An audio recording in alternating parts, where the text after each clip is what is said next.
Morning everyone. आप सभी कैसे हैं? मेरा नाम शिवानी है और आज हम फिर से एडिटोरियल एनालिसिस को करेंगे द हिंदू की। और उन सारे आर्टिकल्स को मैं लेके हाजिर हूँ आपके सामने। आज डिस्कस करते हैं कि इसमें क्या क्या इम्पोर्टेंट आर्टिकल्स हैं वो हम देखेंगे। सबसे पहले हमारे पास एक आर्टिकल है, ये वॉरशिप नेवी के वॉरशिप प्रोग्राम को लेकर है। दूसरा आर्टिकल है पावर रोलर कोस्टर, जो अभी नेपाल में जो चेंजेस हुए हैं, नया प्राइम मिनिस्टर बने हैं, उसके बारे में है। और तीसरा जो मुझे लगा इम्पोर्टेंट आप सबके लिए, that was related to the holistic heritage conservation plan. जो भी तेलंगाना में, जो वहाँ पे जो तेलंगाना की जो अर्ज है वहाँ के हेरिटेज साइट्स को लेकर के, उसके बारे में है। और चौथा जो मुझे लगा relevant, that is somehow not very much relevant, but हाँ, क्योंकि ये ट्यूटोरियल में दिया हुआ है तो उससे हम बेनिफिट ले सकते हैं। हिस्टोरिकल थिंकिंग के बारे में है, जिसमें ये कहा जा रहा है कि एनसीईआरटी के बेसिस को चेंज करना चाहिए और एनसीईआरटी में जो हिस्टोरिकल चीजें हैं उनको चेंज कर सकते हैं, क्योंकि उसको कुछ इफेक्ट पड़ रहा है। आजकल के लोग हिस्ट्री को डिस्ट्रॉय करने की कोशिश कर रहे हैं। सो कुछ पॉइंट्स को हम यहाँ पे लेके चलेंगे। सो शुरुआत से शुरू करते हैं। सबसे पहले चलिए इस आर्टिकल को देखते हैं। आई होप कि मेरी स्क्रीन आपको विजिबल होगी। कल मेरे को एक सब्सक्राइबर ने बोला था कि आप की स्क्रीन विजिबल नहीं होती है, तो मैंने इसको थोड़ा सा जूम इन कर दिया है। Although I think this much is relevant to see. और आप सबसे पहले इसके अलावा सबसे पहले आप मेरा जो टेलीग्राम चैनल है उसको आप ज्वाइन करें। उसका नाम है अनंत करंट अफेयर्स 007। इस नाम से आपको टेलीग्राम पे चैनल मिलेगा। आपको सबसे पहले टेलीग्राम डाउनलोड करना है, उसके बाद इसको टाइप करना है और वहां उसको ज्वाइन करिए। आपको ये आर्टिकल के जितनी पीडीएफ है, जो वर्ड फाइल है, आपको सब वहां पे मिल जाएंगी। और जो भी डिस्कशन हम करते हैं यहाँ पे, उन सबकी पीडीएफ आपको चैनल पे मिल जाएगी। So let's start doing it. So सबसे पहले समझते हैं कि a warship program that must go to full steam ahead। अभी जिस हिसाब से जो सिचुएशन चल रही है चाइना के साथ एलएसी पे, उसके ग्राउंड के हिसाब से जो हमारे रिटायर्ड वाइस एडमिरल हैं, उन्होंने जो यहाँ पे इंफॉर्मेशन दी है वो समझने वाली है। कि उन्होंने बोला कि early this month in the Indian navy chief admiral Hari Kumar at the annual press conference on the eve of navy day, December 4th को हमारा नेवी डे था, had said the Indian Navy had put on hold its plan to build a second indigenous aircraft carrier IAC-2, and that is larger than IAC-1, INS Vikrant। So आप सबको पता है कि हमारा जो एक फ्लैगशिप प्रोग्राम है, जिसमें हम खुद अपने देश के लिए वारशिप बनाते हैं और ऐसे करियर बना रहे हैं जिससे हमको फायदा हो, हमारे देश को फायदा हो। उनमें से INS विक्रांत भी एक बहुत बड़ा नाम है, जिसकी वजह से हमको एक टेक्नोलॉजी हमारे पास है जो हम खुद बना रहे हैं अपने देश की सुरक्षा के लिए। और इसको हम on on the requirement of external orders हम बाहर भी इसको इसको एक्सपोर्ट कर सकते हैं, करते हैं as per requirement of different countries, जो जिनके पास उस लेवल का वॉरशिप नहीं है और जो खुद नहीं बना सकते, उसके लिए भी इसको हमारी जो सरकार है वो यूज करती है।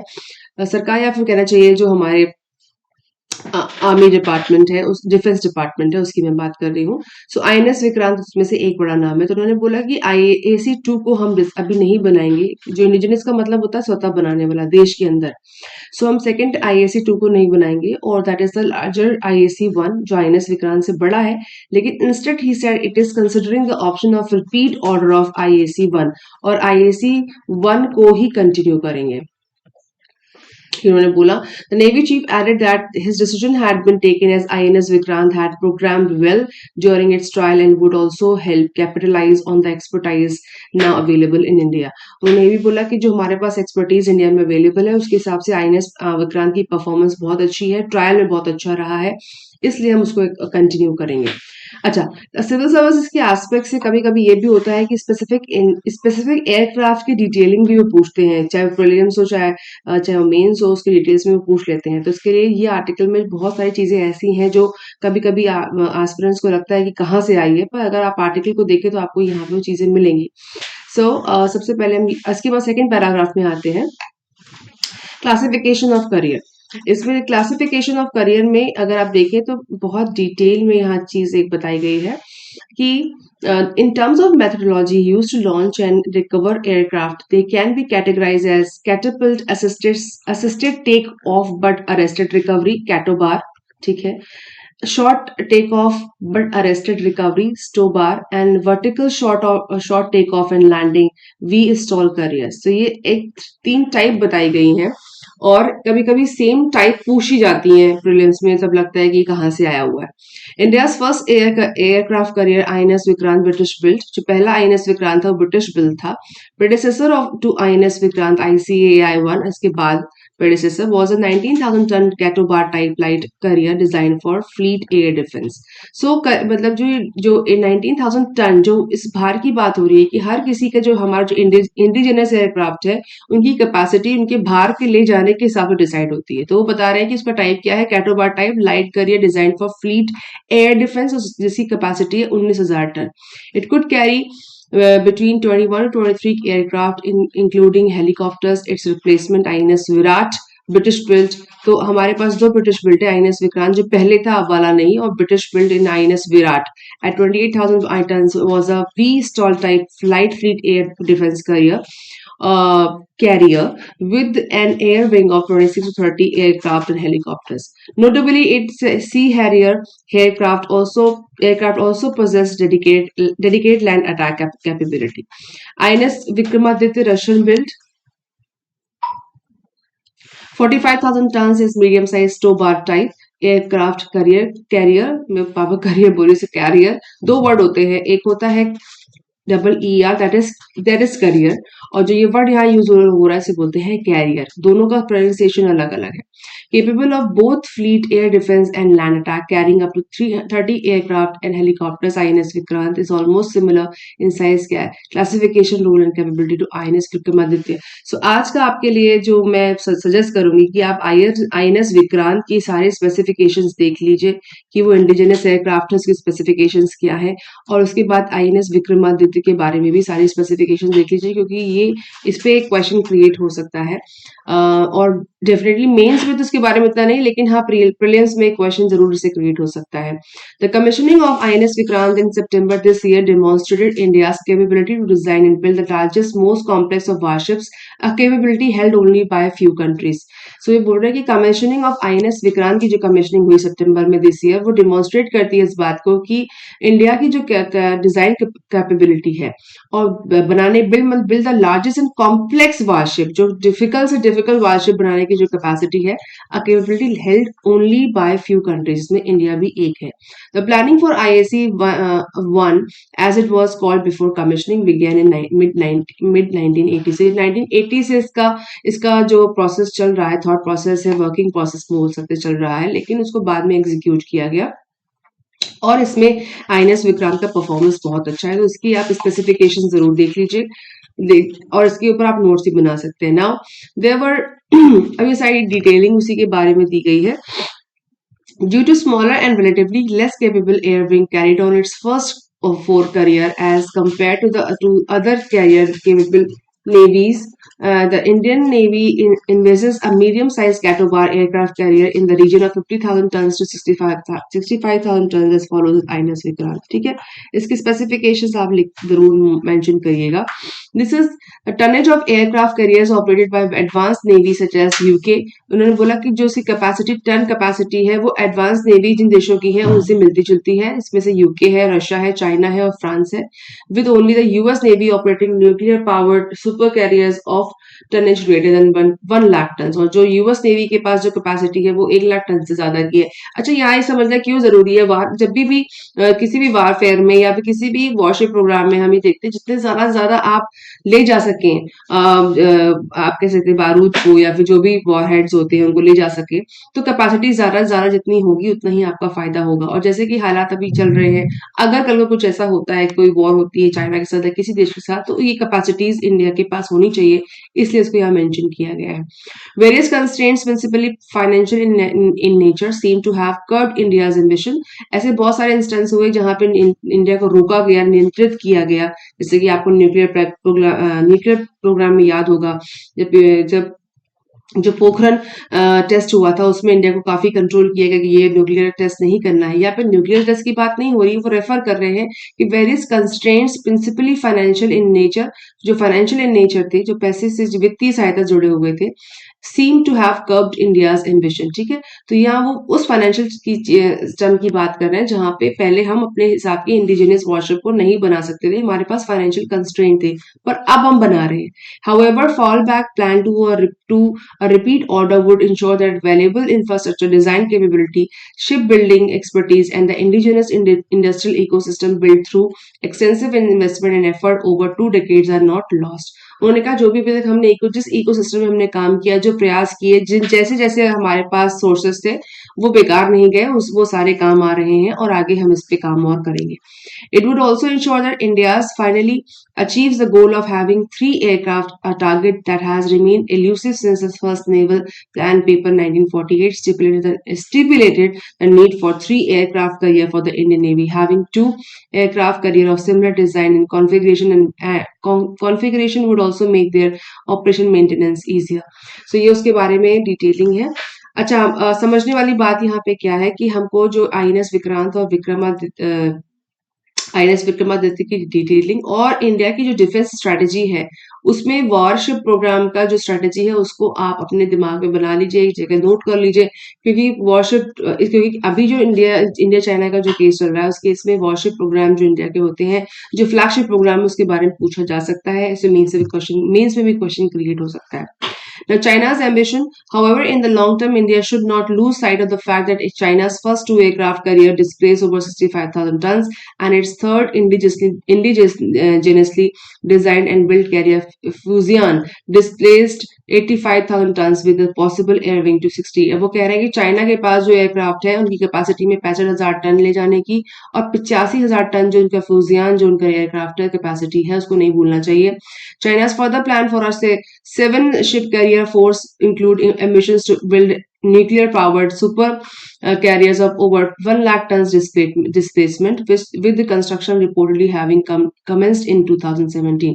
So ये रिपोर्ट के हिसाब से अपना कंस्ट्रक्शन के हिसाब से डिटेल ले रहे हैं। तो ये इस आर्टिकल में समझने वाली बात है कि हमारा जो वॉरशिप प्रोग्राम है इंडिया का, उसमें आईएनएस विक्रांत, आईएनएस विक्रमादित्य का जो रोल है, जो हमारे इंडिजिनियस कैपेसिटी है बनाने की, उसके बारे में इस आर्टिकल में मेंशन किया गया है। और उन्होंने कहा है कि हम आईएसी 1 को ही कंटिन्यू करेंगे, जिसका नाम है आईएनएस विक्रांत। आईएसी 2 को नहीं कंटिन्यू करेंगे, इसको नहीं बनाएंगे, क्योंकि वो अब हम ये सारे जो एयरक्राफ्ट है इंडिया में खुद बनाते हैं, और इसलिए क्योंकि आईएसी 1 की परफॉर्मेंस अच्छी है, और बनाने में डेफिनेटली और फाइनेंसिस की जरूरत भी पड़ेगी। आपको याद होगा अभी कुछ दिन पहले कि सीएजी ने क्वेश्चन किया है डिफेंस डिपार्टमेंट को कि आपके जो फ्लैगशिप प्रोग्राम थे उनमें ज्यादा पैसा लग गया और समय भी ज्यादा लग गया, ऐसे कौन से फ्लैगशिप प्रोग्राम है? तो उन्होंने आई थिंक उसके रेफरेंस में उन्होंने डिसाइड किया है कि आईएसी 1 को ही वो कंटिन्यू करेंगे, 2 अभी नहीं बनाएंगे। सो ये पहला आर्टिकल था। उसके बाद हम दूसरे आर्टिकल की तरफ चलते हैं, जो हमारा जो मैंने इसके लिए कल ऑलरेडी एक न्यूज शेयर किया था डेली न्यूज एनालिसिस में, कि जो पुष्प कुमार दहल जो प्राइम मिनिस्टर बने हैं नेपाल के, उसके बारे में न्यूज है। उसमें फटाफट से गो थ्रू कर लेते हैं, बहुत ज्यादा स्पेसिफिकेशंस नहीं है, सेम एनालिसिस है। बड़े समझने वाली बात है यहाँ पे कि जो पुष्प कुमार दहल हैं, उन्होंने मिस्टर ओली से जो कोलिशन करके या उनसे बैकअप लेके, उनसे सपोर्ट लेकर के सरकार बनाई है। और जो उनका जो अब जो सेंटर में जो सरकार बनी है, वो कम्युनिस्ट माओइस्ट सेंटर की बनी है, जिसकी वजह से ये देखा जा रहा है, क्योंकि मिस्टर ओली भी पहले प्राइम मिनिस्टर रह चुके हैं और पुष्प कुमार दहल भी पहले प्राइम मिनिस्टर रह चुके हैं, पर जो वहां की देवबा सरकार थी उससे उनकी जो डील क्रैक नहीं हो पाई, कोलिशन ठीक से बैठ नहीं पाया, तो उन्होंने फाइनली उसको सपोर्ट ना देते हुए उन्होंने मिसेस ओली से सपोर्ट लिया और वहां सरकार बनाई है। तो देखने वाली बात ये होगी कि इंडिया के कॉन्टेक्स्ट में उनकी परफॉर्मेंस कैसी रहती है, जो मैंने कल भी डिस्कस किया था। इसमें लिखा है the new coalition led by the UML and the Maoist includes a newcomer Rashtriya Swatantra Party and few smaller party. जो ये भी इनकी जो मिस्टर दहल की पार्टी का नाम है आरएसपी, और उनके साथ उन्होंने जो कोलिशन में जोड़ गांठ के जो उन्होंने गठबंधन की सरकार बनाई है, उसकी बात हो रही है कि 5 और छोटी छोटी पार्टीज में मिली हुई है। The RSP promised a break in the political wheeling dealing that has characterized Nepalese politics, but the fact that it jumped at the first chance to join an opportunistic opportunist alliance. Its leader Rami Lamishane is now deputy prime minister and home minister in a government. क्योंकि वहां पे जो उथल पुथल की situation रहती है, आपने पहले भी जो लोग फॉलो करते हैं समझते होंगे कि नेपाल में पॉलिटिकल अनस्टेबिलिटी बहुत ज्यादा रहती है, जैसे म्यांमार में रहती है। उसी हिसाब से यहाँ पे देख रहे हैं कि जो ये क्योंकि कोलिशन गवर्नमेंट के आने के जो कोलिशन गवर्नमेंट क्रिएट हुई है, इसमें भी काफी सारी डिस्क्रिपेंसीज हैं एज पर पॉलिटिकल एजेंडा। लेकिन फिर भी जो अभी जो सरकार बनी है उसके लिए उसको प्रोस्पेक्ट तरीके से हम देख सकते हैं। Barely years after the falling out between the UML action led by Mr. Oli and the Maoists led to a change of government with the NC aligning with the Maoists in the smaller। वो खुद भी कह रहे हैं कि जो पहले जो अभी जो कोलिशन हुई है उनमें पहले भी डिस्प्यूट हो चुका है ऐसे बहुत सारे गवर्नमेंट एजेंडा को लेकर, और गवर्नमेंट बदली जा चुकी है। तो फिर कह रहे हैं कि political now Mr. Dahal to repeat his habit of performing political volte faces and to join hands with Mr. Oli despite a clear mandate for the pre-election coalition that he was a part suggests yet another period of opportunistic politics wrangling that would hamper governance in Nepal। ठीक है, तो उसी बात को refer कर रहे हैं detail में। नाउ अभी समझने वाली बात है कि आने वाले टाइम में इंडिया की वजह से इंडिया के लिए उनकी परफॉर्मेंस कैसी रहेगी। But by subverting mandates for short term gains, Maoist and the UML are also perpetuating instability and lowering the trust of the people in the democratic system in a country that endured two upheavals to become a constitutional republic। So क्योंकि पहले भी मधेसी झगड़ों की वजह से जो एक और रिवॉल्यूशन हुआ था, उसके बाद इनकी सरकार बनी थी मिस्टर ओली की, और डिस्टर्बेंस हुई थी मिस्टर ओली की सरकार के समय। उस वक्त भी मिस्टर दहल का काफी बड़ा रोल था पॉलिटिकल इवेंट्स को लेकर के। अब फिर वो लोग मिलकर के सामने कोलिशन गवर्नमेंट बना रहे हैं, तो इस पे थोड़ा सा समझने में टाइम लगेगा और देखते हैं कि नेपाल की परफॉर्मेंस कैसी रहती है। बढ़ते हैं नेक्स्ट आर्टिकल की तरफ, और ये है हमारा होलिस्टिक हेरिटेज कंजर्वेशन प्लान। अच्छा, इसमें क्या हो रहा है कि तेलंगाना जो है एक नया स्टेट बना है और उसकी जो अर्ज है अपने ज्यादा से ज्यादा हेरिटेज को लेके आने की अपने स्टेट में, उसके बारे में है ये आर्टिकल। और इसमें समझने वाली क्या बात है कि उन्होंने एक लॉ पास किया था 5 years after the Telangana government brought in a new heritage act. उन्होंने एक नया एक्ट पास किया था and scraped protection for dozens of heritage sites. और उन्होंने जो बहुत सारी हेरिटेज साइट्स थी उसको स्क्रैप आउट करके एक नया एक्ट पास किया है, और उसके बारे में आर्टिकल है। समझने वाली बात क्या है कि यहाँ पे बहुत सारी ऐसी, इस आर्टिकल में बहुत सारी ऐसी साइट्स के बारे में डिटेलिंग है जो आपको मैप में पिन पॉइंट कर लेनी चाहिए, मैप कर लेनी चाहिए, और ये आपके प्रीलिम्स का क्वेश्चन बना सकती है। और इसमें ये भी है कि आप उस पे बेस उनकी जो स्पेसिफिकेशंस है वो भी आप लिख सकते हैं। तो मैंने इसीलिए इस आर्टिकल को लिया है कि ये कहीं आपको बहुत हेल्प कर सकता है। तो ये तो तेलंगाना का एडमिनिस्ट्रेशन है कि वो वहां ज्यादा हेरिटेज साइट्स लेके आना चाहते हैं, बिकॉज हम सबको पता है कि जब यूनेस्को किसी जगह को हेरिटेज साइट्स डिक्लेयर करती है तो बहुत सारे बेनिफिट्स भी मिलते हैं और उसके कंट्रोल में चला जाता है। तो इसलिए वो ऐसा करने की कोशिश कर रहे हैं, और आगे जो उनकी पॉलिसी होगी वो देखेंगे। सो लास्ट ईयर इसमें अब मैं उन चीजों को बता रही हूँ जो आपके लिए इंपॉर्टेंट है। Last year Ramappa temple near Warangal है was given the UNESCO heritage site। Ramappa temple Warangal में site tag after India mounted a diplomatic offensive to ensure the coveted status for the 13th century temple। 13th century coveted का मतलब होता है लेना, बहुत ही renowned name को हासिल करना। To other sites, the Golconda Staples and Domaconda Fort in the state were winners in the UNESCO Asia Pacific Awards for Cultural Heritage Conservation in 2022। तीसरा साइट ये है, पहला आपका रमप्पा टेम्पल हो गया, दूसरा आपका गोलकोंडा स्टेपल हो गया, और एंड डोमाकोंडा फोर्ट, तीसरा हो गया डोमाकोंडा फोर्ट। ये आप इसको मैप कर लीजिए, इसको देख लीजिए कहाँ पर है।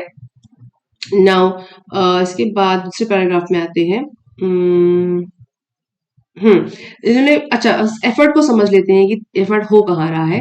The new effort which involves bypassing regular official channels, local politics and special interest group seem to be working as space has clearly picked up and results can be seen on the grounds.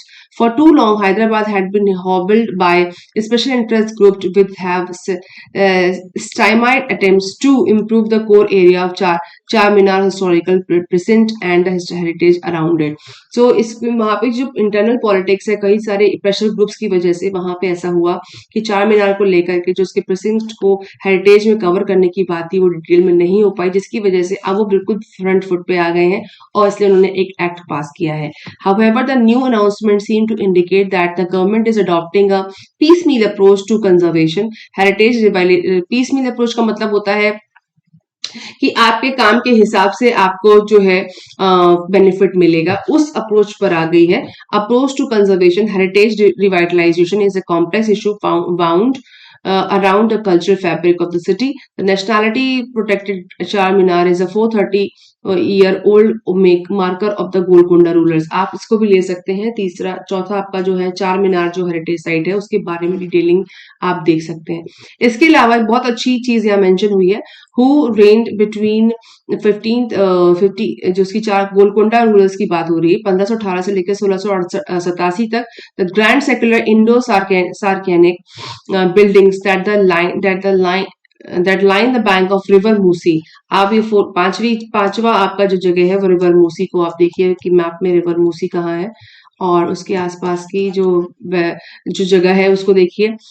Were constructed in the aftermath of the flood destruction and the turn of last century by another set of the rulers. ये इसके बारे में हुआ. अब आगे देखते हैं कि इसमें जो मैंने अंडरलाइन ऑलरेडी किया हुआ था. हाँ, the World Bank and Government of India project mapped the step to create an inclusive heritage-based city development in India. The detailed project report identified 4.29 kilometre stretch of the river Musi for action. उन्होंने एक world bank ने और government of India ने एक project map किया है steps to create an inclusive heritage-based city एक बनाने का मैप किया है. उसमें से detail project report identify river Musi for action. 4.29 kilometre stretch की जो रिवर मूसी है उसको इस एक्शन का पार्ट बनाया गया है. It prescribed structural improvement to heritage buildings and retaining walls, development of signatures and area of historic significance and communal use and rehabilitation of tangible and intangible heritage. ठीक है. Okay अब यहाँ पर समझते हैं कि डेटा की से बहुत सारा डेटा दिया हुआ है. At the industry insight the cultural and heritage tourist spend more per day and stay longer at a place and it is a win win situation for cities that manage to achieve status of a UNESCO world heritage city and leverage it. मैंने आपको बोला कि जब जो जगह heritage बन जाती है तो उसकी इंपॉर्टेंस बढ़ जाती है, वहां पे लोग आके रुकते हैं, बाहर से भी आके लोग रुकते हैं, तो वहां का जो वो रेवेन्यू जनरेशन जगह बन जाती है. तो इसलिए किसी स्टेट में अगर आपको हेरिटेज मिल रहा है तो उससे स्टेट को बहुत फायदा होता है. It is industry and segment of business that is at stake. All a small chunk of that can have a informative influence on economy, job creation and sustainable development Telangana. But to achieve the goal the state will need an integrated approach rather than the current pick and choose model. इन्होंने कहा कि integrated model होना चाहिए कि आपको इसको heritage करना है, इसको हेरिटेज करना है, लिस्ट करना है, किसको लिस्ट करना है, किसको लिस्ट नहीं करना, ना कि पिक एंड चूज की अच्छा इसको कर लेते हैं, इसको कर लेते हैं, इसको कर लेते हैं. नहीं, एक इंटीग्रेटेड अप्रोच होनी चाहिए. और इसके हिसाब से तेलंगाना ने जो एक्ट पास किया है उसको आपस में ये विन विन सिचुएशन होनी चाहिए. लड़ाई झगड़े के हिसाब से जो ये प्रोटेस्ट हो और जो वहां के प्रेशर ग्रुप्स हैं उनकी वजह से जो चीजें डिरेल हो गई हैं उनको ऑन ट्रैक आना चाहिए. ये इस आर्टिकल में था. आपको मैंने बताया कि कुछ साइट्स हैं जिनको आपको हेरिटेज साइट्स में पिन पॉइंट कर लेना चाहिए. रिवर मूसी को आपको मैप कर लेना चाहिए.